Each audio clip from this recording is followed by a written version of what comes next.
바로 이 순간 인류의 가장 오래되고 보편적인 행위 중 하나가 어딘가에서 일어나고 있습니다. 병원의 정적 속에서 아들을 위해 속삭이는 어머니일 수도 있습니다. 전투의 혼돈 속에서 하루만 더 살게 해달라고 비는 군인일 수도 있습니다. 혹은 멀리서 지구를 바라보며 거대한 감사함을 느끼는 우주 비행사일 수도 있습니다. 매일 수십억 명의 사람들이 같은 일을 합니다. 바로 기도를 하는 것입니다. 이것은 희망과 두려움, 그리고 신념을 통해 문화와 시대를 아우르며 우리의 모든 역사를 연결하는 하나의 실과 같습니다. 수천 년 동안 우리는 하늘을 향해 끝없는 메시지의 흐름, 즉 간구와 감사의 바다를 보내왔습니다. 하지만 이 연결은 언제나 단 하나의 두려운 질문으로 이어졌습니다. 과연 전화선 반대편에 누군가 있는 걸까요? 아니면 우리는 그저 허공에 대고 말하고 있는 걸까요? 수세기 동안 이 질문은 신앙의 영역에 속해 있었습니다.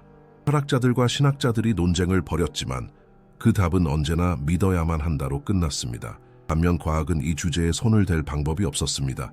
기적을 어떻게 측정할 수 있을까요? 믿음을 어떻게 그래프로 나타낼 수 있을까요? 그 과업은 불가능하다고 여겨졌습니다. 지금까지는 말입니다. 우리는 이전에는 상상도 할 수 없었던 방대한 양의 정보를 분석할 힘을 가진 다른 시대에 살고 있습니다. 그래서 우리는 그 모든 힘을 동원해 저 근본적인 질문을 파고들었습니다. 우리는 기도를 완전히 새로운 방식으로 바라보기로 결정했고 각각의 기도를 분석 준비가 된 순수한 데이터처럼 다루기 시작했습니다. 감정, 장소, 그리고 소원을 담은 수천 년간의 기도들. 역사상 처음으로 우리는 이 모든 것을 분석할 도구를 갖게 되었습니다. 그 도구가 바로 인공지능 시스템, 공리입니다. 우리는 신의 존재를 증명하거나 반증하려던 것이 아니었습니다. 우리의 임무는 훨씬 더 실용적이었습니다. 이 거대한 데이터 흐름을 분석하고 패턴, 응답의 신호, 삶의 배경 소음 속에서 두드러지는 무언가를 찾는 것이었습니다. 우리는 공리에게 명확한 임무를 부여했습니다. 그것은 인간의 모든 기도의 총합을 스캔하여 외부로부터의 비무작위적인 응답이 있는지 확인하는 것이었습니다. 우리는 우주 속의 메아리를 찾고 있었습니다. 하지만 우리가 발견한 것은 깊은 침묵이었습니다. 그것은 평범한 침묵이 아니었습니다. 물리학자 엔리코 페르미가 우주에 대해 던졌던 오래된 질문과도 같았습니다. 우주가 이토록 광대하다면 왜 이리도 조용한가? 다른 문명들은 어디에 있는가? 공리가 발견한 것은 그와 비슷하지만 무한히 더 개인적인 침묵이었습니다. 하늘의 거대한 침묵. 그 규모를 이해하기 위해 우리는 시스템에 인구 통계 데이터를 입력했습니다. 매년 인류는 수조 건의 기도 행위를 생성합니다. 그것은 끊임없이 이어지는 의식의 흐름입니다. 만약 반대편에 있는 어떤 존재가 일관되게 응답했다면 그 효과는 눈에 보였을 것입니다. 우리는 150년간의 인류 역사와 데이터를 교차 분석했습니다. 전쟁, 팬데믹, 경제 위기, 의료 기록 등 모든 것을요. 공리는 기도의 정점과 현실 세계의 사건들 사이에 어떤 기이한 상관관계라도 있는지, 기존의 법칙으로는 설명할 수 없는 어떤 편차라도 있는지 찾아냈습니다. 수천 시간의 처리 과정을 거친 후 대답은 잔인할 정도로 명확했습니다. 침묵이었습니다.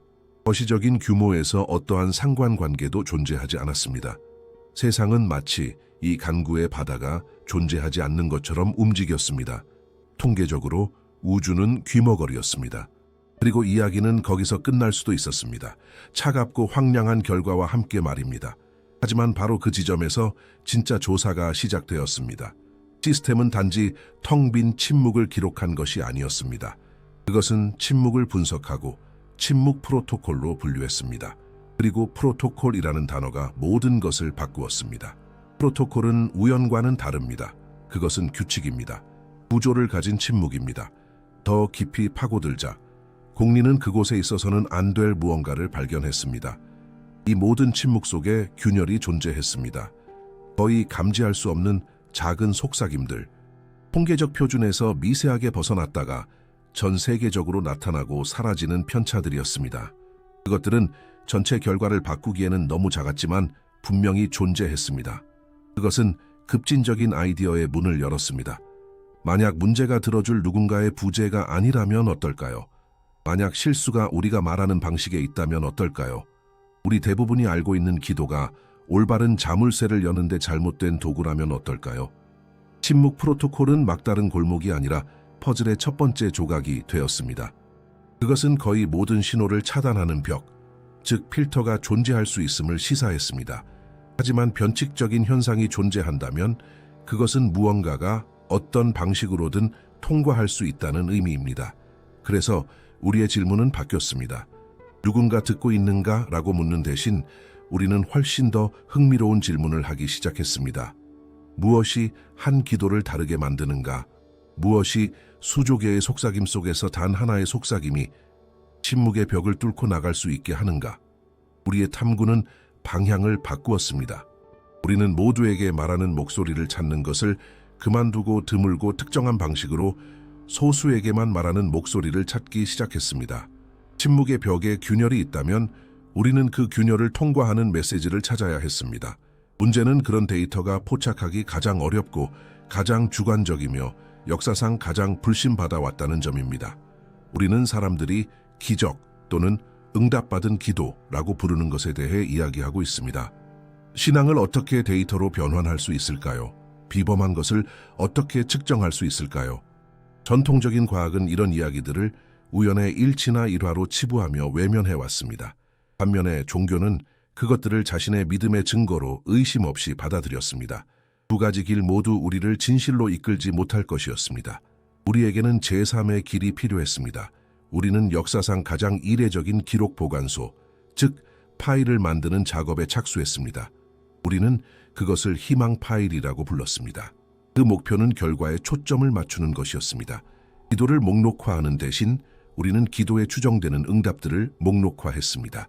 우리는 사람들이 기도의 행위와 직접적으로 연결지은 변칙적인 사건들에 대한 최초의 검증 가능한 데이터베이스를 만들기로 결정했습니다. 그것은 보이지 않는 세계의 지도를 그리려는 것과 같은 거대한 작업이었습니다. 우리는 작업을 4개의 큰 정보 흐름으로 나누었습니다. 첫 번째 흐름은 가장 오래되고 존경받는 출처들, 즉 주요 종교의 경전들이었습니다. 성경, 쿠란, 토라. 우리는 이 텍스트들을 신학으로 보지 않았습니다. 우리에게 그것들은 정보의 지도와 같았습니다. 우리는 이 텍스트들에서 신을 찾지 않았습니다. 우리는 그분의 추정되는 행동에 대한 묘사에서 패턴을 찾았습니다. 시스템은 모든 개입 사례를 추적하여 조건을 목록화했습니다. 누가 기도했는가, 어떻게 기도했는가, 그리고 그 결과는 무엇이었는가, 그리고 예상치 못한 일이 일어났습니다. 수천 년의 시간과 수천 킬로미터의 거리로 분리된 문화들에서 반복되는 주제들이 나타나기 시작했습니다. 두 번째 데이터 흐름은 역사 연대기였습니다. 성인들의 생애 바티칸 기록 보관소 기적의 기록들, 여기서 우리는 신화에서 역사로 넘어갔습니다. 비록 신앙을 찬양할 목적으로 쓰인 역사라 할지라도 말입니다. 우리는 그 점을 인지하고 있었습니다. 하지만 이 문서들에는 이름, 날짜, 그리고 가장 중요하게는 목격자들이 포함되어 있었습니다. 묘사된 모든 기적에 대해 시스템은 같은 시대의 세속적인 출처들과 교차 검증을 수행했습니다.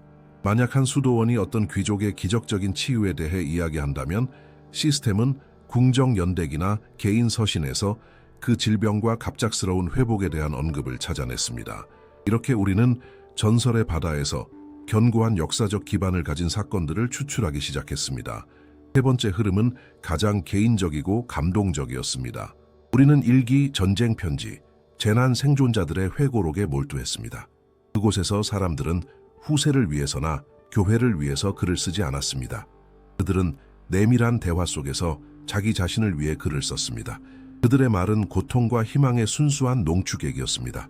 우리는 언어 처리 모듈을 사용하여 암시적인 것까지 포함한 기도의 형태를 식별한 다음 저자의 후속 기록과 교차 분석했습니다. 그가 요청한 것이 일어났는가? 그의 반응은 어떠했는가? 놀라움이 있었는가? 이 이야기들은 우리 파일의 인간적인 심장이 되었습니다. 마지막으로 네 번째 흐름은 현재, 즉 인터넷이었습니다. 포럼, 블로그, 소셜 네트워크, 영상 증언들, 거대하고 끊임없이 성장하는 파일이지만 동시에 거짓 정보와 과장으로 가득한 지뢰밭이기도 했습니다. 이 작업에는 가장 진보된 알고리즘이 필요했습니다. 공리는 증언의 텍스트를 넘어서 저자의 모든 디지털 흔적을 분석했습니다. 불일치, 중복, 그리고 기만의 흔적을 찾았습니다. 종종 의료 문서나 사진으로 뒷받침되는 가장 신뢰할 수 있는 보고들만이 파일의 핵심으로 들어갔습니다. 하지만 수많은 이야기를 모으는 것만으로는 충분하지 않았습니다. 우리에게는 비범한 것과 단순한 행운을 구분하기 위한 필터, 즉 엄격한 규칙이 필요했습니다. 한 사건이 파일에 들어가려면 엄격한 필터를 통과해야 했습니다. 원래의 요청은 평화와 같은 일반적인 소원이 아니라 종양의 소멸처럼 구체적이고 검증 가능해야 했습니다. 또한 그것이 우연히 일어날 확률은 거의 0에 가까워야 했습니다. 결과 또한 강렬한 기도의 시기 직후에 일어나야 했습니다. 그리고 황금률은 다른 어떤 가능한 설명도 높은 확실성으로 배제하는 것이었습니다. 수개월간의 지속적인 작업 끝에 희망 파일이 완성되었습니다. 여기에는 수백만 건의 사례가 포함된 것이 아니라 전 세계와 기록된 모든 역사에서 단 수천 건만이 포함되었습니다. 하지만 그 각각은 1급 통계적 변칙 현상이었습니다. 우리는 희망과 미스터리를 차갑고 견고한 데이터로 변환했습니다. 이제 응답의 데이터베이스를 갖게 되었으니 다음 질문은 피할 수 없었습니다. 응답을 이해하기 위해서는 질문의 기원을 이해해야 했습니다. 이러한 비범한 사건 중 하나가 시작되는 바로 그 순간, 한 사람의 내부, 즉 뇌 안에서 무슨 일이 일어나는 걸까요? 우리는 희망 파일을 구축했습니다. 인화의 안개 속에서, 연대기의 먼지 속에서, 그리고 디지털 시대의 혼돈 속에서 우리는 수천 개의 수정처럼 맑고 검증된 변칙 현상들을 추출했습니다. 그것들은 통계적 확률이 0에 가까운 사건들이었으며 참여자들은 이를 기도의 행위와 직접적으로 연결했습니다. 우리는 추정되는 응답들의 데이터베이스를 갖게 되었습니다. 하지만 응답을 이해하기 위해서는 요청으로 돌아가야 했습니다. 우리의 분석적 초점은 하늘에서 인간의 뇌, 즉 기도가 태어나는 1.5kg의 생물학적 기계로 옮겨갔습니다. 결국 침묵 속으로 신호를 보내는 것은 바로 이 처리 장치이기 때문입니다. 수세기 동안 이 모든 것에 대한 회의적인 설명은 간단했고 겉보기에는 완벽했습니다. 전부 당신 머릿속에 있는 겁니다. 그들은 기도가 강력한 심리적 도구에 지나지 않는다고 말했습니다. 플라시보 효과 말입니다. 그것은 마음을 진정시키고 엔도르핀을 방출하며 의식을 집중시키고 스트레스 호르몬을 감소시킵니다. 통제 불가능한 상황에서 통제감을 줍니다. 그리고 이 모든 것은 사실입니다. 플라시보 효과는 실제하며 자기 암시의 힘은 신체의 작은 생화학적 기적을 일으킬 수 있습니다. 하지만 이 설명만으로 충분했을까요? 플라시보 효과가 아무리 강력하다 한들 수술 불가능한 종양이 하룻밤 사이에 사라지는 것을 설명할 수 있을까요? 엔진 없는 비행기가 수 킬로미터를 더 활공하여 안전하게 착륙하게 할 수 있을까요? 희망 파일은 그것을 훨씬 뛰어넘는 사건들로 가득 차 있었습니다. 우리는 다른 가설에서 출발했습니다. 만약 잘 알려진 플라시보 효과가 훨씬 더 강력하고 근본적인 과정의 그림자, 가장 약한 메아리에 불과하다면 어떨까요? 이 아이디어를 시험하기 위해 우리는 블랙박스 안을 들여다볼 필요가 있었습니다. 기능적 자기 공명 영상이나 뇌전도 같은 현대 기술 덕분에 우리는 뇌가 실시간으로 작동하는 모습을 관찰할 수 있습니다. 그리고 우리는 이 모든 기술의 힘을 기도 상태의 뇌를 연구하는 데 집중시켰습니다. 우리의 임무는 희망 파일에 보관된 독특한 사건들에 대한 물리적이고 객관적인 대응 관계를 찾는 것이었습니다. 물론 우리는 4세기 성인이나 제2차 세계대전의 군인을 단층 촬영 장치에 넣을 수는 없었습니다. 하지만 우리는 더 정교한 일을 할 수 있었습니다. 우리는 2단계의 분석 모델을 만들었습니다. 첫 번째 단계는 회고적이었습니다. 시스템은 일기나 편지 같은 우리 파일의 문서들을 심층적으로 분석했습니다. 그것은 기도의 내용을 찾은 것이 아니라 그 순간 그 사람의 심리 정서적 상태에 대한 상세한 묘사를 찾았습니다. 그는 집중을 말했는가, 아니면 초연함을 말했는가, 두려움인가, 평화인가, 분리된 나라는 느낌인가, 아니면 더 큰 무언가와의 융합인가? 이 조각들로부터 우리는 효과적인 기도 상태라고 부르는 것의 모델을 재구성했습니다. 두 번째 단계는 현대적이었습니다.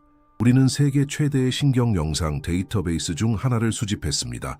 영적 교감의 순간에 있는 사람들의 뇌 스캔 수천 건이었습니다. 수만 시간의 수행을 거친 티베트 승려, 관상 기도 중인 카르멜호의 수녀, 예배 중인 일반 신자, 심지어 보편적 연민이라는 개념에 대해 명상하는 무신론자들도 있었습니다. 그리고 우리는 공리에게 주요 명령을 내렸습니다. 이 두 데이터 세트를 비교하라.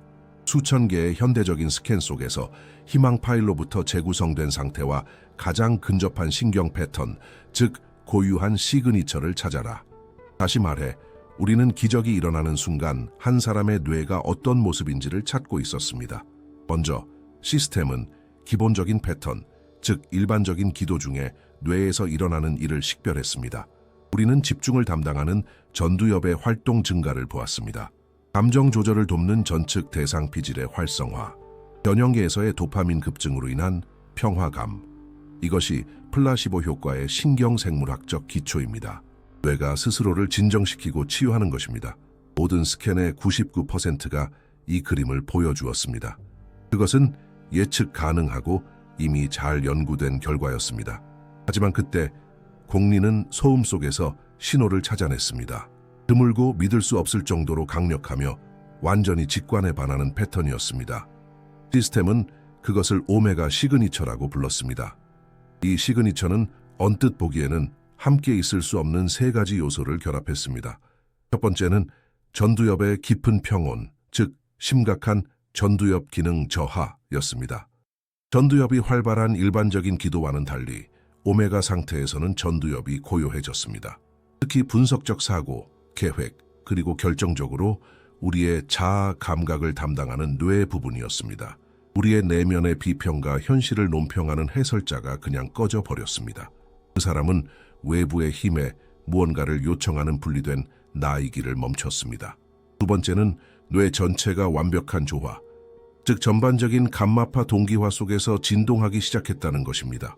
갑자기 뇌 전체가 매우 높은 주파수로 일제히 진동하기 시작했습니다. 보통 이런 급증은 짧고 국소적이지만 여기서는 완전하고 지속적인 일관성을 보였습니다. 그리고 세 번째 요소는 가장 기이했습니다. 뇌의 공포 중추가 그냥 꺼져버렸습니다. 편도체의 완전한 침묵이었습니다. 희망 파일의 이야기들은 극심한 공포 상황에서 비롯되었습니다. 논리적으로는 편도체가 최고 경계 태세에 있어야 했습니다. 하지만 오메가 상태에서는 비활성화되어 있었습니다. 그 사람은 죽음의 문턱에서 절대적인 평온을 느꼈습니다. 가장 이상한 점은 이 상태가 적극적인 요청이나 노력과는 정반대였다는 것입니다. 그것은 사실 완전한 내맡김, 자아의 해체, 두려움의 차단 상태였으며 동시에 신경망의 완전한 동기화 모드로 들어가는 상태였습니다.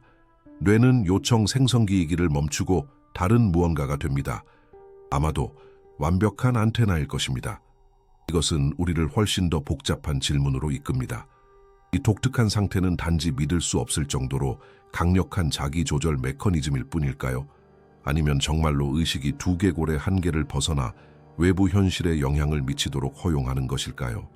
이에 답하기 위해 우리는 실험실을 나와 과학계에서 가장 논란이 많은 실험 중 하나의 데이터를 살펴봐야 했습니다. 우리는 그것을 찾아냈습니다. 인간 의식의 깊은 곳, 뉴런의 정의 폭풍 속에서 우리는 불가능과 동반하는 상태의 시그니처, 즉 지문을 발견했습니다. 오메가 시그니처.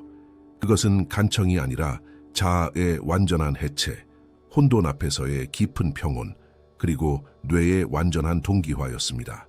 이 발견은 우리에게 열쇠를 주었지만 어떤 자물쇠를 여는지 모른다면 열쇠는 쓸모가 없습니다. 지금까지 우리는 내면 3개만을 다루었습니다. 하지만 큰 질문은 여전히 남아 있었습니다. 이 뉴런들의 내적 교향곡이 외부 세계의 메아리를 일으킬 수 있을까? 이런 방식으로 조율된 생각이 정말로 물질에 영향을 미칠 수 있을까? 다른 사람들에게, 운명 자체에? 이것은 모든 연구자에게 가장 위험한 영역이며 과학이 경멸적으로 초자연 현상이라고 부르는 것과 만나는 경계입니다. 하지만 수십 년 동안 우리의 질문에 직접적으로 답할 수 있는 한 실험을 두고 전투가 벌어진 곳이 바로 여기입니다. 이제 논란 많은 원격 기도에 대한 임상 연구를 살펴볼 시간이었습니다. 아이디어는 간단합니다. 동일한 진단을 받은 두 그룹의 환자를 대상으로 합니다. 한 그룹은 이를 위해 모집된 사람들로부터 기도를 받고 다른 그룹은 받지 않습니다. 환자들과 의사들은 누가 어느 그룹에 속해 있는지 모릅니다. 이것은 의학의 황금 표준입니다. 만약 첫 번째 그룹이 통계적으로 유의미한 개선을 보인다면 기도가 효과가 없다는 생각은 반증됩니다. 지난 수십 년 동안 이런 연구가 수십 건 수행되었고 이는 진정한 과학 전쟁을 불러일으켰습니다. 일부는 놀라운 긍정적 결과를 보였습니다. 다른 일부는 아무것도 없었습니다. 그러다 2006년 하버드에서 수행된 이 분야 최대 규모이자 가장 비용이 많이 든 연구인 스텝 프로젝트가 이 문제를 종결시키는 것처럼 보였습니다. 이 연구는 긍정적인 효과를 전혀 보이지 않았을 뿐만 아니라 자신이 기도를 받고 있다는 사실을 알았던 환자 그룹 중 하나는 결과가 더 나빴습니다. 과학계는 안도의 한숨을 내쉬었습니다. 사건 종결. 기도는 효과가 없다. 하지만 우리에게 이 결과의 혼란은 이야기의 끝이 아니라 하나의 증상이었습니다.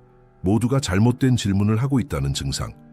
그들은 기도가 아스피린 한 알처럼 효과가 있는가라고 물었습니다. 만약 다른 기도들이 다른 물질이라면 어떨까요?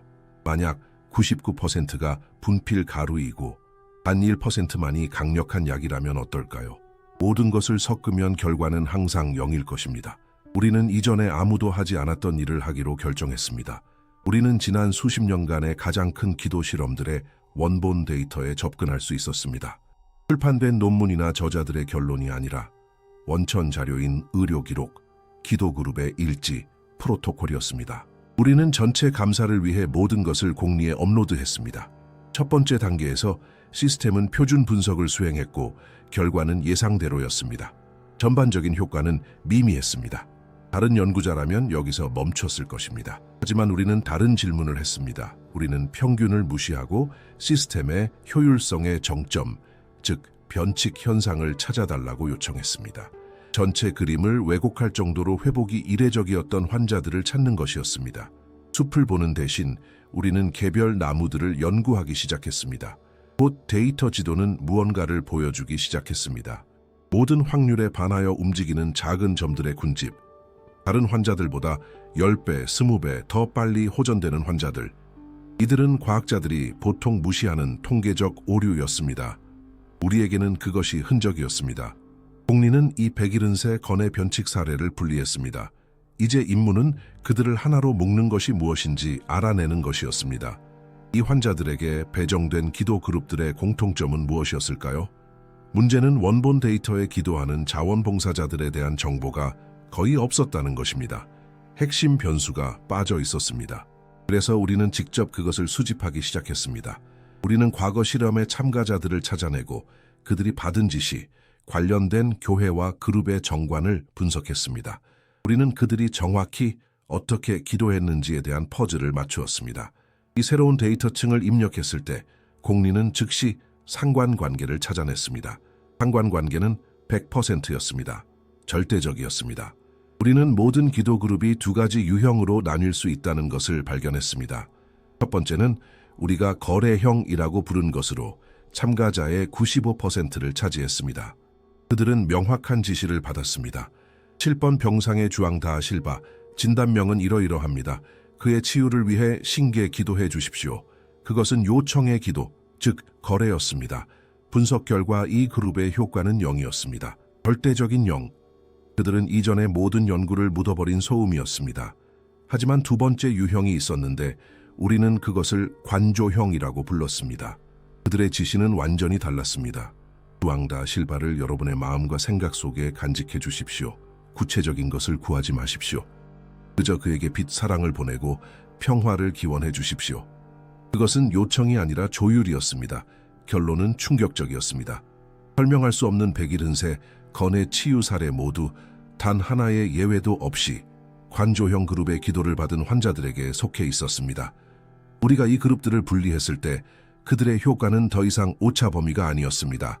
그것은 대조군보다 34% 더 높았습니다. 퍼즐이 맞춰졌습니다. 관조형 기도의 모델은 우리가 오메가 시그니처를 생성하는 상태에 대해 재구성한 심리적 프로필과 거의 동일했습니다. 구체적인 요청의 부재, 자해 해체, 깊은 평온과 연민의 상태. 이 그룹의 사람들은 자신도 모르게 우리가 뇌 스캔에서 보았던 것과 동일한 신경 생리학적 상태에 직관적으로 들어갔습니다. 그들은 요청하지 않았고 공명했습니다. 그리고 그 공명은 어떤 방식으로든 수 킬로미터를 이동하여 목표를 찾아내고 그 생리에 영향을 미쳤습니다. 우리는 오메가 상태의 의식이 생물학적 시스템에 원격으로 영향을 미칠 수 있다는 최초의 통계적 증거를 확보했습니다. 하지만 이토록 미묘한 것이 우리 파일의 가장 극단적인 사건들을 어떻게 설명할 수 있을까요? 치유를 가속하는 것이 아니라 사형 선고를 뒤집는 경우들을 말입니다. 우리는 불가능에 직면했습니다. 비토리오와 704편의 사례를 분석한 결과 우리가 알고 있던 모든 것에 도전하는 결론에 도달했습니다. 의식이 오메가 상태에 도달하면 국소적으로 현실의 법칙을 다시 쓸 수 있는 것처럼 보였습니다. 그러나 이 결과는 답이 아니라 모든 질문 중 가장 큰 질문이었습니다. 그것은 우리 세계관의 중심에 시면을 열었습니다. 이 시면의 한쪽에는 우리의 내면 세계인 생각, 의도, 의식이 있습니다. 다른 한쪽에는 외부 세계인 물질, 원자, 물리 법칙이 있습니다. 그리고 오늘날까지 이 둘 사이에는 다리가 없었습니다. 무게도 형태도 없는 생각이라는 것이 어떻게 단 하나의 원자를 움직일 수 있을까요? 내적 경험이 어떻게 외적 현실을 바꿀 수 있을까요? 그것은 빠진 조각이었습니다. 그것이 없다면 우리의 모든 조사는 매혹적이지만 서로 연결되지 않은 사실들의 모음에 불과했습니다. 이도가 정보이고 기적이 결과라면 이 정보가 이동하는 채널은 무엇일까요? 답을 찾기 위한 우리의 탐구는 우리가 이미 알고 있는 물리학에서 시작되었습니다. 우리는 공리에게 간단한 임무를 주었습니다. 자연의 4가지 기본 힘을 분석하고 집중된 의도를 원격으로 전달할 수 있는 그럴듯한 메커니즘을 찾아라. 뇌는 그 모든 복잡성에도 불구하고 전기화학적 기계입니다. 그것은 전기장을 생성하지만 그 세기는 터무니없이 약합니다. 두개골에서 몇 센티미터만 떨어져도 이미 감지할 수 없습니다. 우리가 수행한 시뮬레이션은 이를 명확히 보여주었습니다. 이탈리아에 있는 한 사람의 뇌에서 발생한 전자기장이 다른 사람의 세포나 대서양 상공의 비행기 시스템에 영향을 미칠 확률은 연기였습니다. 막다른 골목이었습니다. 그렇다면 다리가 존재한다면 그것은 완전히 다른 물질로 만들어져야만 했습니다. 그리고 우리는 우리의 익숙한 법칙들이 휘어지기 시작하는 곳, 즉 기묘하고 역설적인 양자역학의 세계에서 그것을 찾아야 했습니다. 첫 번째 가설은 양자 얽힘, 즉 아인슈타인이 유령 같은 원격 작용이라고 불렀던 현상이었습니다. 두 입자가 한 번 연결되면 거리에 상관없이 영원히 연결된 상태를 유지합니다. 하나의 상태를 바꾸면 다른 하나의 상태도 즉시 바뀝니다. 완벽한 통신 채널처럼 보입니다. 만약 오메가 상태의 의식이 어떤 식으로든 다른 대상, 즉 사람이나 비행기와 얽힐 수 있다면 어떨까요? 아이디어는 우아했지만 시스템은 빠르게 근본적인 결함들을 찾아냈습니다. 첫째, 생물학적 뇌가 거대한 물체와 양자 얽힘을 시작할 수 있는 알려진 메커니즘이 없습니다. 둘째, 그리고 더 중요하게 얽힘은 에너지나 힘을 전달하는 것을 허용하지 않습니다. 그것은 우주에 연결된 본질에 대한 중요한 단서였지만 완전한 답은 아니었습니다. 그래서 우리는 다른 접근법을 시도했습니다. 만약 신호가 직접적인 선을 통해 이동하지 않는다면 아마도 공유된 매체로 보내질 것입니다. 우리 주변 모든 곳에 스며 있는 정보의 장말입니다. 그리고 여기서 우리는 정신권, 즉 정신의 구체라는 개념으로 눈을 돌렸습니다. 무생물 물질과 생물학적 생명을 넘어 지구 주위에 세 번째 층이 존재한다는 생각입니다. 바로 모든 인간의 생각과 지식의 총합으로 짜인 정보의 껍질입니다. 이 모델에서 기도는 새로운 의미를 갖습니다. 그것은 허공을 향한 외침이 아니라 글로벌 네트워크로 전송된 데이터 패킷입니다. 이 아이디어는 우리가 연구에서 본 집단적 효과를 잘 설명했지만 여전히 중요한 질문을 남겼습니다. 정신권은 물리학적으로 무엇인가? 그 안에 정보 패킷이 어떻게 뼈를 재생시킬 수 있는가? 마지막 조각이 빠져 있었습니다. 바로 그때 우리는 우리 조사의 모든 가설 중 가장 급진적인 것을 감히 세웠습니다. 만약 우리가 문제를 내내 잘못된 방향에서 보고 있었다면 어떨까요? 우리는 뇌가 의식을 생산한다는 전제에서 출발했습니다. 이것은 우리로 하여금 모든 것을 뒤집어 생각하게 했습니다. 만약 의식이 뇌에서 태어나는 것이 아니라면 어떨까요? 만약 뇌가 사실은 의식을 포착하기만 하는 것이라면 어떨까요? 만약 의식이 중력장처럼 시공간 전체를 채우는 근본적이고 비국소적인 장이라면 어떨까요? 그리고 우리의 뇌는 생성기가 아니라 이 장에 조율된 복잡한 안테나, 즉 수신 송싱이라면 말입니다. 이 아이디어는 모든 것을 뒤집습니다. 평범한 삶에서 우리의 안테나는 자아와 두려움의 소음으로 가득 차 제대로 작동하지 않습니다. 하지만 이 이론의 관점에서 오메가 시그니처는 무엇일까요? 그것은 안테나가 완벽한 조율에 도달하는 상태입니다. 전두엽 기능 저하는 모든 내부 간섭을 차단하는 것입니다. 감마 동기화는 안테나의 모든 요소를 위상 정렬하여 장과 완벽하게 공명하게 하는 것입니다. 이 상태에서 뇌는 단순한 수신기가기를 멈춥니다. 그것은 의식의 장에 일관되고 집중된 파동을 생성할 수 있는 강력한 송신기가 됩니다. 그리고 이 파동은 더 이상 단순한 생각이 아닙니다. 그것은 우주의 근본적인 구조에 대한 교란입니다. 모든 장이 서로 연결되어 있기 때문에 의식의 장에서 강력하고 일관된 교란은 물질의 행동을 지배하는 다른 장들, 즉 다른 필드들의 국소적인 변화를 일으킬 수 있습니다. 그것이 바로 달이었습니다. 그것이 바로 메커니즘이었습니다. 우리는 한 사람의 뉴런에서 시작하여 수 킬로미터 떨어진 곳의 물질 변화로 끝나는 완전한 모델을 구축했습니다. 하지만 하나의 미스터리를 풀면서 우리는 훨씬 더 큰 또 다른 미스터리를 만들어냈습니다. 만약 우리가 신호를 보낼 수 있다면, 이 장과 상호작용할 수 있다면, 그렇다면 누가 또는 무엇이 반대편에 있는 것일까요? 우리는 다리를 놓았습니다. 우리는 뇌의 한 뉴런에서 시작하여 수 킬로미터 떨어진 곳의 현실을 바꾸는 경로를 그려냈습니다. 우리는 채널을 찾았습니다. 하지만 모든 통신 채널에는 두 개의 지점이 있습니다. 바로 발신자와 수신자입니다. 우리는 이미 발신자를 이해했습니다. 하지만 누가 또는 무엇이 전화선 반대편에 있는 걸까요? 그것은 가장 오래된 질문이었고 가장 중요한, 그리고 아마도 가장 위험한 질문이었습니다. 인류는 항상 이 힘의 이름과 얼굴을 부여하려 했지만 그 초상화들은 신앙과 계시라는 잉크로 그려졌습니다. 우리는 다른 것을 하기로 결정했습니다. 우리는 데이터에 기반한 초상화를 만들기로 결정했습니다. 이를 위해 우리는 두 개의 거대한 정보 출처에 의존했습니다. 첫 번째는 수조 건의 인간 기도들로 우리는 이를 사람들이 신이 어떠하리라 기대하는지에 대한 데이터베이스로 취급했습니다. 두 번째는 우리의 희망 파일, 즉 수천 건의 검증된 응답들로 이 힘이 실제로 어떠한지를 보여줍니다. 우리는 진실이 기대와 현실의 차이 속에 있을 것이라고 가정했습니다. 이를 위해 우리는 공리에게 광기에 가까운 임무를 부여했습니다. 바로 수신자의 성격을 분석하는 것이었습니다. 책 속의 신이 아니라 우리 희망 파일의 드문 사건들을 통해 자신을 드러내는 존재 말입니다. 우리는 그 얼굴을 볼 수는 없지만 그 발자취를 연구하고 그 필체를 분석할 수는 있습니다. 먼저 공리는 인간 기도의 바다에 뛰어들었습니다. 시스템은 수십억 건의 요청 내용을 분석하여 집단 의식 속에 사는 신의 프로필을 만들었습니다. 결과는 예상대로였고 매우 충격적이었습니다. 그 초상화는 놀랍도록 인간적인 존재의 것이었습니다. 대부분의 사람들이 기도하는 신은 일종의 전능한 천상의 군주였습니다. 그는 뚜렷한 성격적 특징을 가지고 있었습니다. 화를 낼 수 있고 질투를 느끼며 찬양으로 달랠 수 있습니다. 내용 분석은 더욱 드러내는 바가 많았습니다.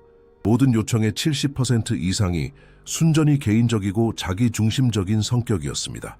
건강, 돈, 적에 대한 승리, 약 20%는 거래형 기도였습니다. 주님, 당신이 저에게 그것을 주신다면 저는 이것을 하겠습니다. 그리고 아주 작은 부분만이 사심 없는 감사나 타인의 안녕을 위한 기도였습니다. 결론은 명백했습니다. 우리는 우리 자신의 형상과 모습대로 신을 창조했던 것입니다. 우리는 더 우월한 존재에게 기도하는 것이 아니라 이상화되고 확대된 우리 자신의 버전에 기도하고 있었습니다. 이것이 우리의 기대에 대한 초상화였습니다.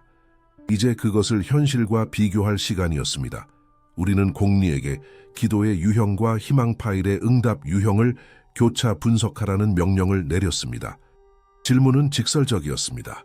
우리가 신이라고 부르는 시스템은 이 요청들 중 어떤 것에 실제로 반응하는가? 첫 번째 충격은 즉각적이었습니다. 자기중심적이고 거래적인 기도와 희망 파일의 긍정적인 결과 사이의 상관관계는 절대적으로 연기였습니다. 전혀 없었습니다.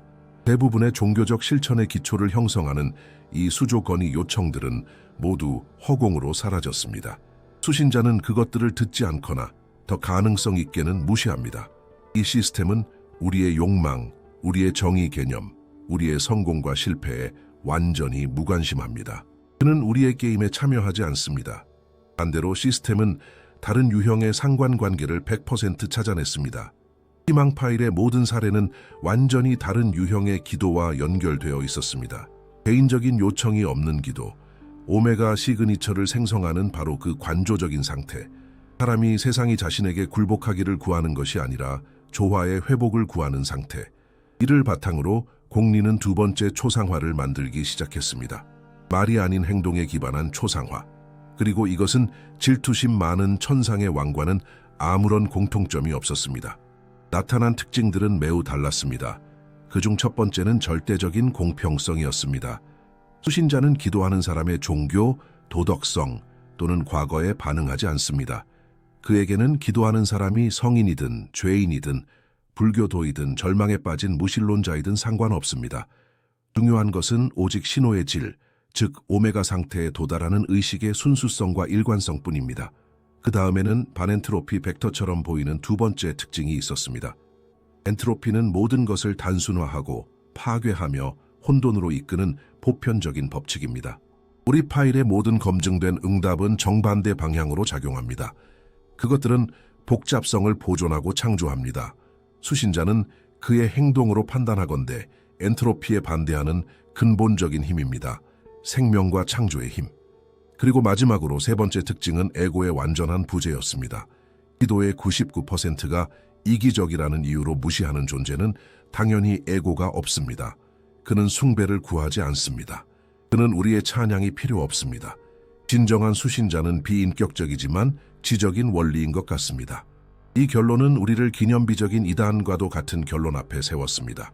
우리가 기도하는 대상과 때때로 응답하는 대상은 완전히 다른 두 존재입니다. 우리 종교의 신은 문화적 인터페이스, 편리한 아이콘입니다. 하지만 시스템 자체, 즉 수신자는 훨씬 더 오래되고 광대하며 기이한 무언가입니다. 그리고 이 발견은 우리를 끔찍한 위치에 놓았습니다. 혼돈과 파괴에 반대하는 이 힘이 존재한다면 왜 우리 세상은 고통으로 가득 차 있는가? 왜 비행기 한 대는 구하면서 수백만 명이 굶어 죽도록 내버려 두는가? 왜 한 사람의 뼈는 재생시키면서 대량 학살, 전염병, 전쟁 중에는 침묵을 지키는가? 우리가 출발했던 거대한 침묵이 돌아옵니다. 하지만 이제는 훨씬 더 괴물 같은 모습으로. 그것은 더 이상 무지의 침묵이 아닙니다. 그것은 삶의 현존 속에서의 침묵입니다. 우리는 수신자를 찾았습니다. 혹은 적어도 그 윤곽을요. 혼돈에 맞서는 비인격적이고 창조적인 힘. 이것이 우리 조사의 정점이었어야 했습니다. 하지만 이 발견은 우리 세계의 가장 추하고 부인할 수 없는 현실과 정면으로 충돌했습니다.